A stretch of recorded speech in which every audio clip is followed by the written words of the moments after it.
one question Rusty asked was, how do you deal with basically knee cut passing? How can you play against a knee cut without the reverse de la Hiva? So basically, how am I going to deal with the knee cut pressure? Because you may have an injury or maybe a flexibility issue. How do we deal with that? First, without knowing what reverse de la Hiva is, let's set the situation. So Glenn, you stand up like right here. And what he's talking about doing is Glenn's applying knee cut pressure, boom, here. And this is probably one of the most solid, if not the most consistent guard pass you see in jiu-jitsu. Honestly, I think this is the number one you have to deal with. This and the Toriando or the bullfight pass. So what he's looking to do is slice his knee under my armpit. Notice he got an underhook. He gets, a lot of times, sometimes I got to hug the head, or he can lift on the tricep and finish through with the pass. All right, so you have to be prepared for this situation. And one of the best ways, what Rusty was asking, is called reverse de la Hiva. So basically, I hook my toes right here. I hook my toes and I stop this knee cut pressure here. And often, what I'll do is I'll separate using my hand. I'll push on his shoulder. I like to push on the shoulder because if I push somewhere else, he can kind of push his shoulder down and deflect my pressure until I can fit my toes. Almost like my toes are coming together right here. And now I can really use my legs to extend the pressure off. And this is really beneficial. From here, there's offense from here where you can thread the arm underneath and you can go underneath like this. It's called the Kiss of the Dragon right here. All right, pretty nerdy name, honestly, if you ask me. Also, we have great options with the far side collar sleeve. This has been something I've been obsessed with lately. Far side collar sleeve, and we can attack omoplatas and what they call the keymaster or the matrix position here. So, reverse de la Hiva is a really good option. What's up, Silas? Big Silas just walked in.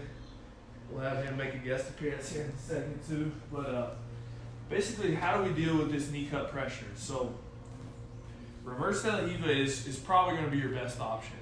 It's what gives you the furthest distance, right?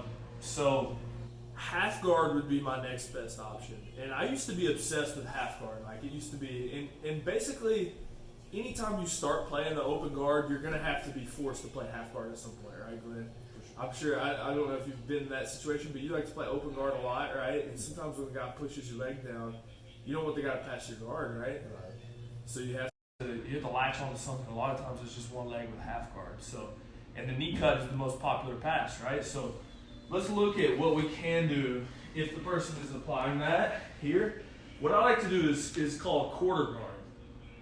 And there was a famous jiu-jitsu guy who did this guard called Lucas Leitch, and he's really effective at it. And basically it's going to be once the knee's already out.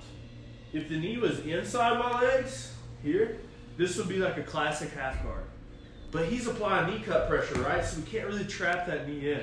There are things I could do. Basically, I go shin to shin, and I start putting the guy's knee back in. A lot of the 10th Planet guys do this, and they play the what's called the lockdown half guard. But honestly, I'm not as familiar with that game. I'm currently learning it, but I'm more familiar with the basically the quarter guard Lucas Leitch half guard, and it's super strong, guys. I get a lot of people with this. And I actually end up using it a lot of times against guys that are faster than me, and I have to be able to work something. So here, instead of getting a reverse de la Hiva hook, what I'm going to do is I'm going to look to kind of knee him in the butt. And I want to trap basically his shin. Let's turn this way right here. So I'm going to curl my leg here, and I'm going to triangle. And what's interesting about this triangle is it's below his knee. So once again, if his knee is trapped inside, this is a traditional half guard. This is not that. And this one, we're here. We're outside of the half guard. And I've locked a triangle with my inside leg hooking, my outside leg locking a triangle. And what's really important here is that I stay on my side and I get an underhook. So I'm going to stay on my side and get an underhook. Here, what do you feel like, Glenn? Not great, sure. Right? What would be your next option if you're just thinking of like, in a jiu-jitsu situation? I would try to just get you flat back to your back here. Yeah. Feeling pretty uncomfortable with underhook here. Yeah. Sure. Yeah, so here is really good. Like, go ahead and try to put me flat to my back here. All right, keep going. Keep going. Right, and I can start coming out to the side.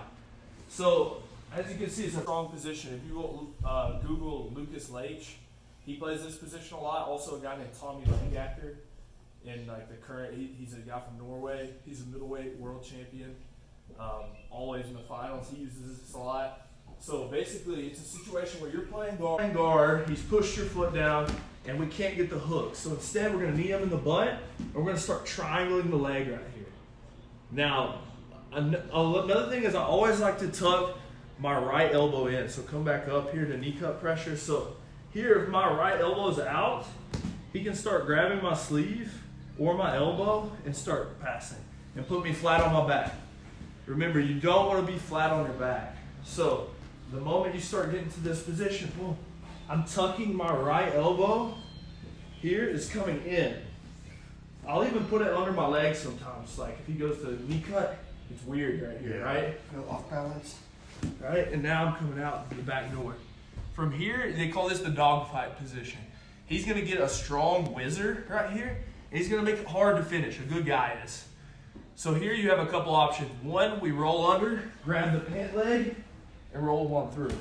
Another option, if we come back up, yeah, there we go. Here is I can start to act like I'm coming. I limp arm out, and I go to take the back. Here I'd like to get double underhooks. So that's a good option from the half guard when the guy, if you're not going to play reverse del Hiva. I like to think of my guard like in layers. So basically, closed guard is the safest. This is where I start. He has to beat my closed guard. If he starts to stand and open my guard, now I have like double sleeve here, shallow lasso, leg pass body, collar sleeve, worm guards, squid guards, stuff like this.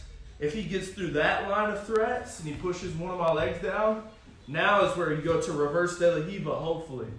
Remember with this, you're hooking and you're putting the toes right here so you can create space and hopefully either go underneath him or get to your far side collar sleeve. And then finally, if he gets past that, that's when I'm starting to go into these quarter guard type positions. Here, where I can come out the back door, or if he tries to pressure me back in, I can start to roll underneath him and come on top as well. Okay? So that was one of the